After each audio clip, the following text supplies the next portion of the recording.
You're listening to Wake Up with Patti Katter, where we're overcoming trials with triumphs. Now, here's your host, Patti Katter. Hello, everybody. Thank you for joining me again. Today, I have a very special guest, as usual, right? All my guests are special, but Dr. Sibe has joined us all the way from, is it Nigeria? Is that where you're located right now? Yeah, Nigeria. Yeah, that's amazing. I'm very happy about this show. I'm really excited about it because many of you have heard me talk a little bit about things like cyberbullying or, even time to time we'll mention different cyber crimes, but I've never had an expert on my show. So thank you for being here. Nice to be here, Patti. Nice. Thank you. Would you tell our listeners a little bit about where you are from and how you grew up? Oh, yeah. Okay. I'm from Nigeria, from a little community called Bodo in Ogoni. Ogoni is the southern part of Nigeria, the oil-rich part of Nigeria. So that's where I was born and grew up almost all my life. I've actually moved out and back, but most of my life has been spent there. Had my primary, my secondary, and my initial university education there. I had a first degree in computer engineering. Also, that's from the Rivers State University. I had a master's degree as well from University of Port Harcourt in telecommunication engineering.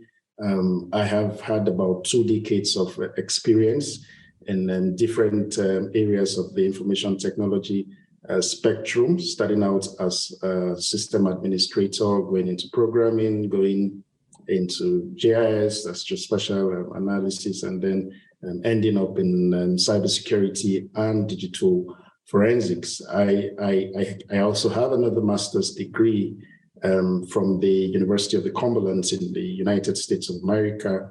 That was in digital forensics. I also went further to do a Ph.D. in that area, also from the University of Cumberlands. So following a lot has been happening, and I'm sure you see a lot of news about Nigeria, cybercrime, and all of that, And the unfortunate thing is that, the relationship of the cyber criminal and the victim is one to many. So one single cyber criminal can make thousands and millions of persons uncomfortable, and somehow it gives you the impression that there's so many people out there after you, but it could just be one person spreading out all of these messages and all of that, And it's basically the case with Nigeria. Lots of good people, but certain persons also are there doing these things. And I think I was motivated by the fact that I also wanted to change the story. I wanted to use my talents positively. I wanted to raise in the next generation of very positive people, young people who use their information technology skills perfectly for the good of humanity, for actually, fighting things like cybercrime, fighting computer-enabled crime, and also building very functional skills in young ones. So that's how we came to set up Digital Footprints, which is one of the most structured, or in fact, arguably the first proper digital forensic company around here in Nigeria. And so far, it's been very good. Mm-hmm. So one thing that happened to me not that long ago is somebody wrote to my website sort of a threatening message, and they thought that they were doing it anonymously because they filled out the contact form, but they didn't realize that a lot of contact forms collect information like IP numbers and things like that. Could you tell us a little bit let's talk about the criminal side of things. How people think that they're going to be sneaky online and they don't realize this digital footprint. So what is a digital footprint?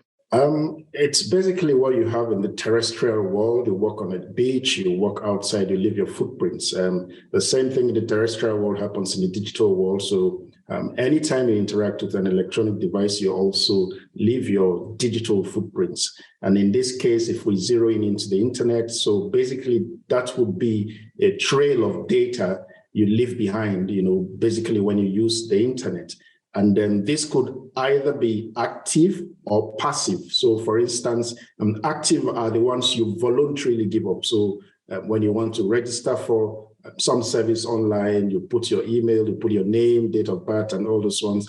You voluntarily give that, so you are actively participating in that, in leaving your footprints. There are also the ones that you are aware that data is being collected. And one very common way that happens is through what is called the cookies. A cookie is basically a small text file in a browser that stores a user browsing session. The idea originally was for good, which is to kind of monitor your session and be able to assist you the next time you go to the same site so that they kind of know your preferences. But these small files can also collect a whole lot of information that could, potentially be termed invasion of privacy, which is why, in different jurisdictions, there are laws that go against the flagrant use of session cookies and other cookies. So, for instance, in Europe, I'm sure you know about the GDPR, the General Data Protection Regulation. They allow cookies as long as the user consents to it. So, the element of consent has to be there. So, basically, digital footprints is that trail that you leave behind, and like you noted, whatever the person was sending that mail from, he probably didn't even know that he was leaving a footprint. So in that case, that is a passive footprint because he didn't participate in it. Your IP address can be tied to a location. So basically, when you browse and you use your IP address, it can be tied to a location. Although there are ways to technically alter it, or perhaps also to use what we call the VPN, which basically mask your IP address. Mm-hmm. So what would you tell somebody who has been harassed online? Who do you even go to for something like that? You offer services, don't you? Sometimes people tend to downplay these things, but they're very, very, very, very severe. We've seen cases where people commit suicide because they were harassed online. So it's something that's very serious. It's a very serious thing. I think the first thing to do if you, for instance, somebody is cyber stalking you, and this will vary from person to person. A safe thing to do if you're a child, for instance, would be to quickly report such a thing to your guardian or your parent or your teacher in school or something, so that they can activate the necessary protocol for that. If you're an adult, cyber stalking in most jurisdictions is actually a crime. There's a cyber crime. So when somebody commits a crime, you actually report the person to the police. So it's always good to report. Don't wait for the person to gain so much information or to gain so much psychological edge over you. You report. If it's a case that where you notice that there was a data breach, because sometimes it is the data that they get from you that they use to cyber stalk or harass you. So if you notice a data breach, the first thing you do, if it's a service that, for instance, involves financial service, you can quickly alert your bank to say, look, you suspect a data breach. You can also quickly change all of the passwords to your devices and to your accounts, and also lodge a complaint to law enforcement agencies as well. Like I said, it might start little, but if not well managed, it could lead to something more serious. So it's something we should all take pretty serious. Right. I definitely agree. I know a few years ago, I had an issue and I took it to our police department, our local police department, even though who was sending it was not local, then I would at least have that recorded in case, something happened to me. And then also if they kept doing it, we could take other action. But so tell us a little bit about why and how you ended up getting into cybersecurity. I mean, that's obviously you're really smart. You told us all about your background. You have an incredible brain. But what made you decide to do that? Like I said, I think it was something that was, I kind of looked at my environment and I saw that there was a question to be answered, and that question was a question of expertise. I saw that that was an area that there weren't so many persons around. It was exclusively the game of the law enforcement agencies. So they were really the ones who were into things like digital forensics. But I believe, and like we already know, this is not necessarily a law enforcement thing, because you use the tool even for normal routine investigations, for normal, administrative investigations as well. So it mustn't necessarily be criminal in nature.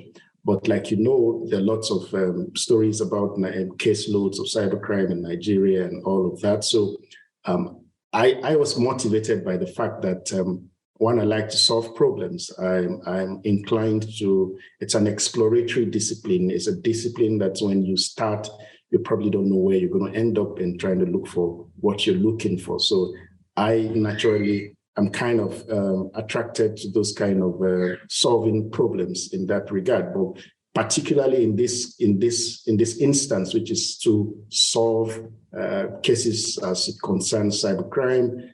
By the way, I'm a civilian, so I don't prosecute. I don't have anything to do with that. But we can assist organizations, we can assist individuals as well. If there are cases where the capability is not there, institutional capability is not there, and we are there to be able to support whatever institution that there is to protect their data proactively, and also to step in if something happened as part of incident response or as part of business continuity plan, because even forensics itself is a key element of incident response plan. Mm-hmm. I think especially nowadays, here in America, we always watching the news, you hear about these stories where they're trying to solve an unsolved crime. And a lot of times they're able to track the criminal through what they call pings through the different towers on the cell phone. So what kind of people can come to you to ask you for help, and what exactly do they need to do to contact you? Anybody who has an issue or challenge as it concerns, not just cybercrime, but any kind of incident that has a bearing on an electronic device, either it could be mobile phone or computer phone or about the network. So that's why you have mobile forensics, you have computer forensics, you have the network forensics. So anybody, any corporation that has a need for that kind of investigation, that's on the investigative point of view. But we also have the proactive point of view, which is to prevent some of these things. So you don't wait to be attacked. You actually protect your data infrastructure, and even to something as common as cybersecurity awareness, because like they say, the user is often the most, is the weakest link in the chain.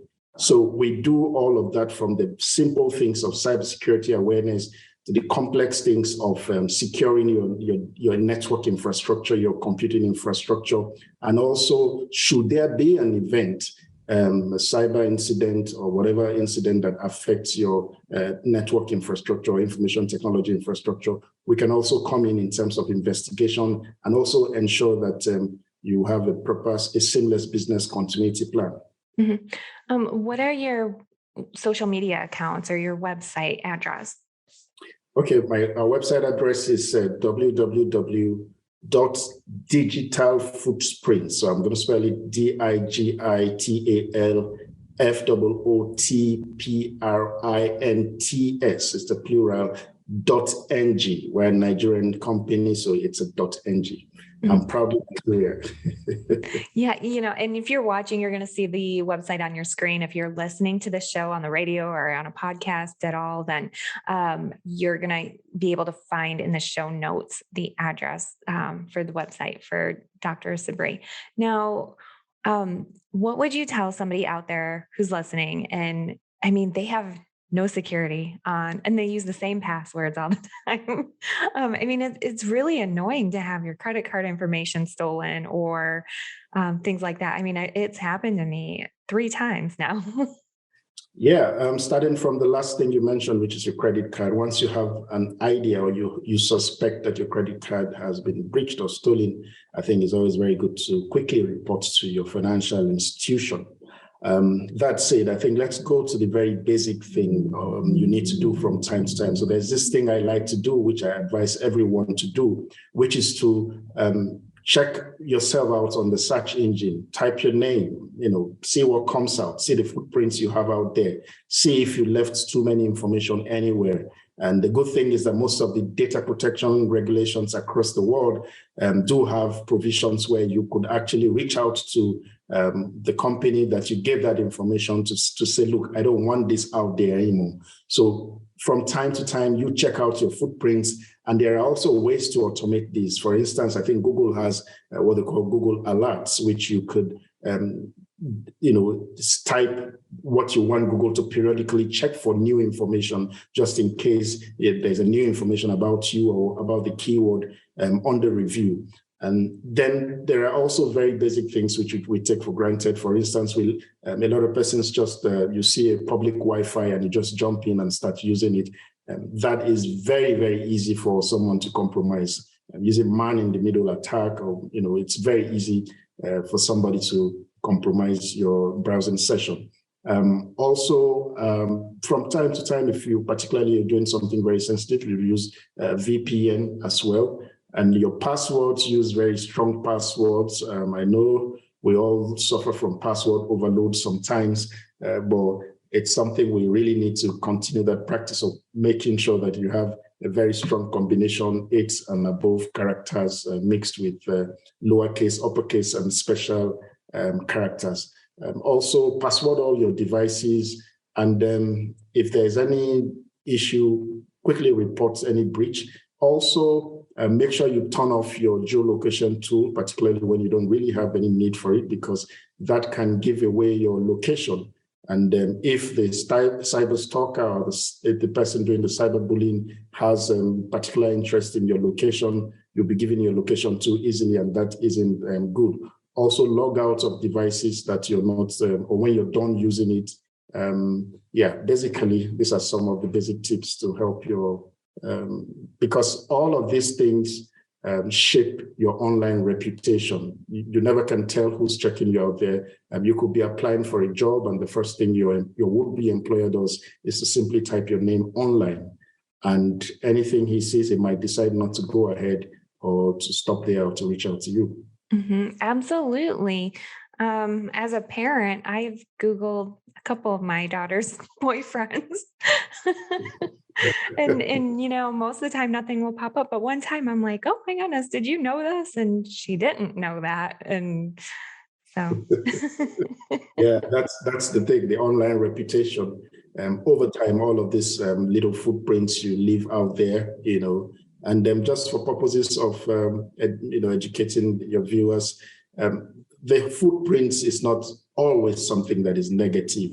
It's also something that helps the law enforcement agent tracks the criminal. So one of the oldest criminology theories, which is the low cards exchange principle, which says that every criminal leaves a bit of himself wherever there was a crime. It still relies on the footprints. In the terrestrial world, your normal footprints or whatever you touch, fingerprints and all that. In the digital world, your digital footprints. So footprints could also solve a crime. Yeah. And, I think that people don't realize when they're using the internet, all of the different ways that your data can be collected. And like you said, that's not bad always, And in fact, I love it when criminals are stupid and they leave behind their footprints so they can get caught. Yeah, we will do.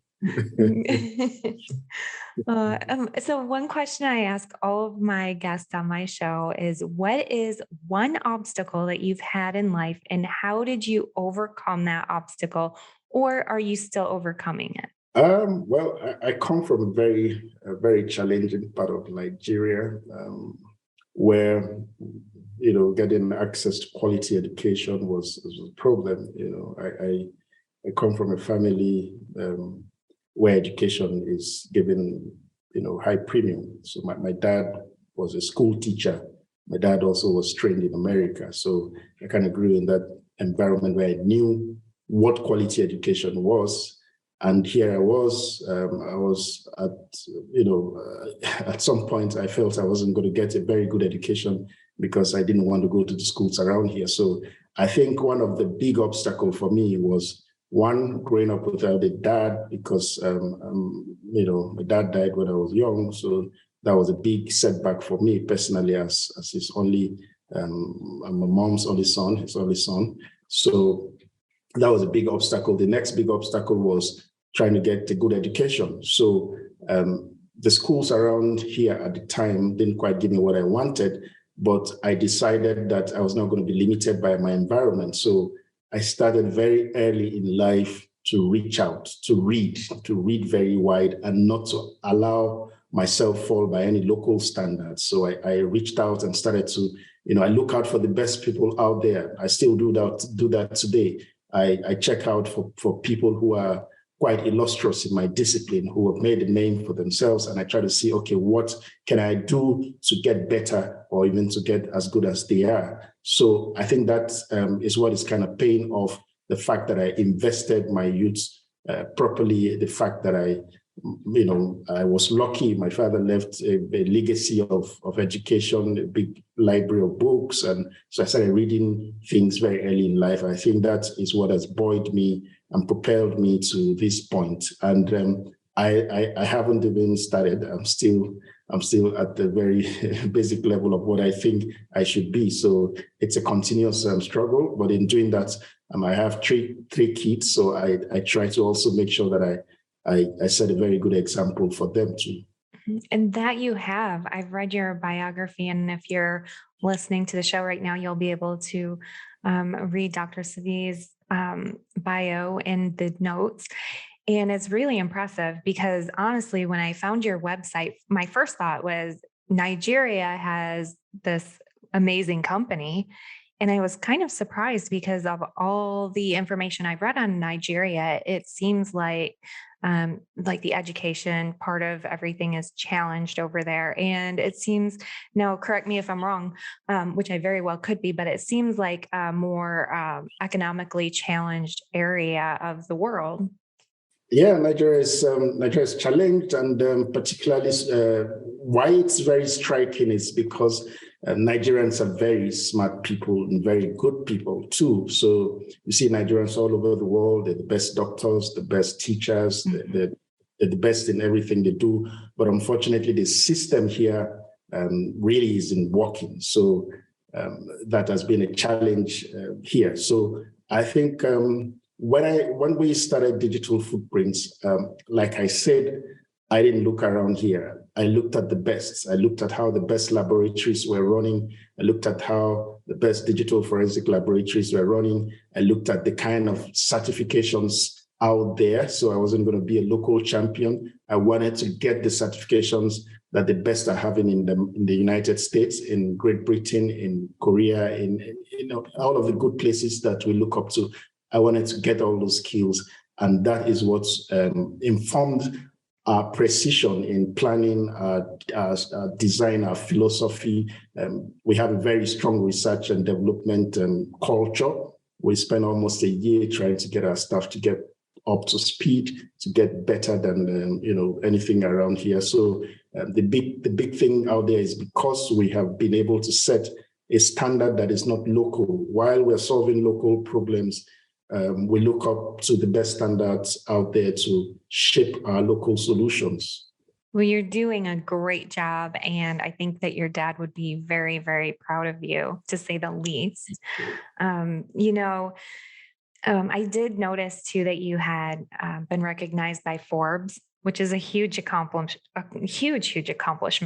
Yeah, thank you. Yeah, that was very recently.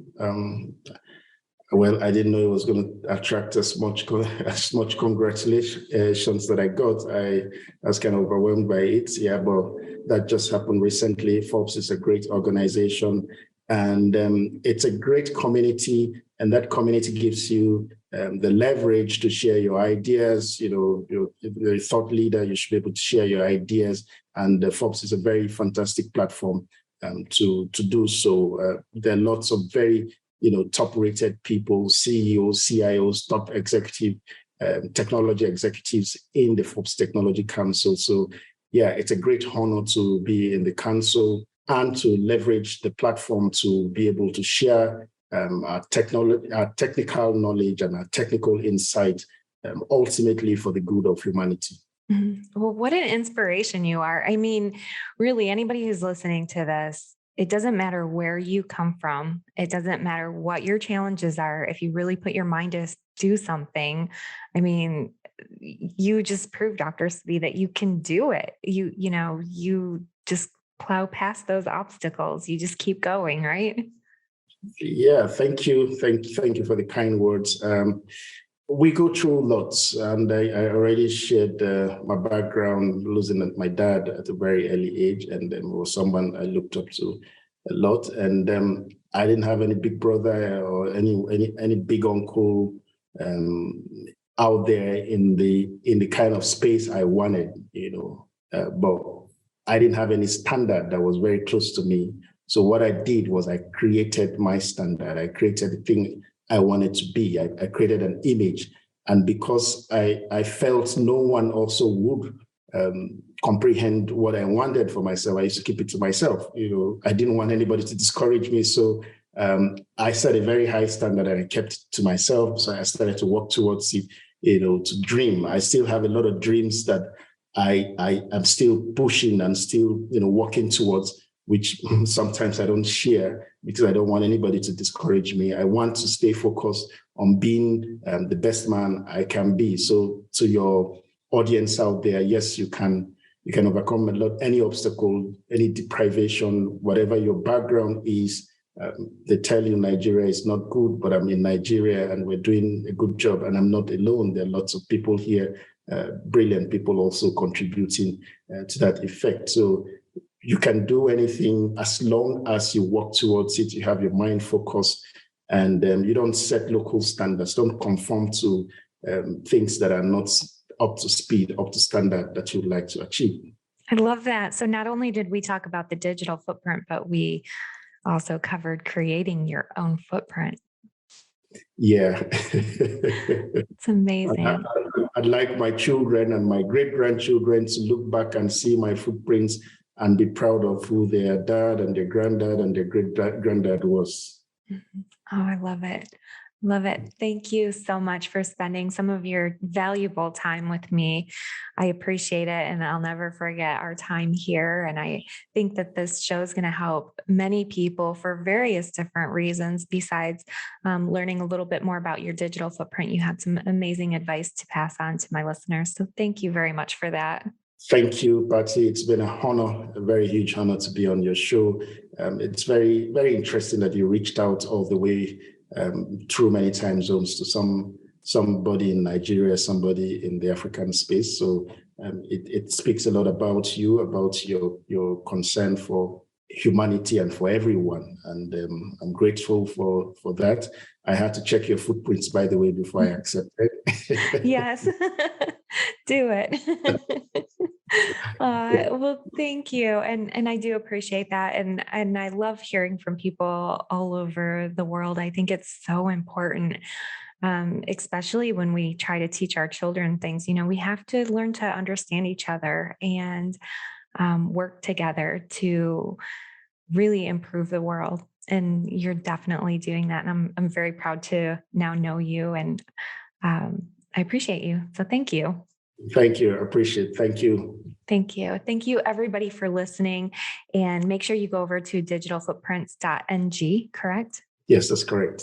Wonderful. Okay. And thank you again, everybody, for your time. And until next Friday, I will see you later. Thank you.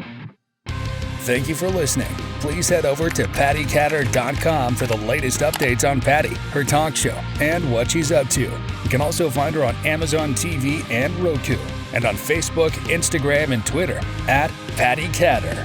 Until next time.